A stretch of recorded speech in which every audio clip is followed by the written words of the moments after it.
मामून की फौज इस सलाहियत से लड़ी कि तादाद कम होने के बावजूद अमीन की फौज घबरा गई और पहले ही हमले में अमीन की फौज का सरदार हल्क में तीर लगने से जाबहक हो गया और उसकी फौज में भगदड़ मच गई। जब ये वहशत खेज खबर बगदाद पहुंची तो अमीन उस वक्त मछली का शिकार खेल रहा था।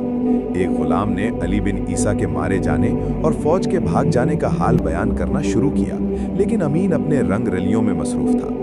उसने इस बात का कोई असर न हुआ और कहने लगा, अरे नामाकुल, चुप रहे। मेरा गुलाम अब तक 2 मछलियां पकड़ चुका है और मैंने अभी तक एक नहीं पकड़ी। सुभान अल्लाह, यहाँ सल्तनत का शिकार हुआ जाता है और ये मछलियां पकड़ने में लगा हुआ है। इसको तो बगदाद का मोहम्मद शाह रंगीला ही समझो। दूसरी बार अमीन ने अब्दुर्रहमान इम्बाजी के साथ 30,000 फौज फिर भेजी।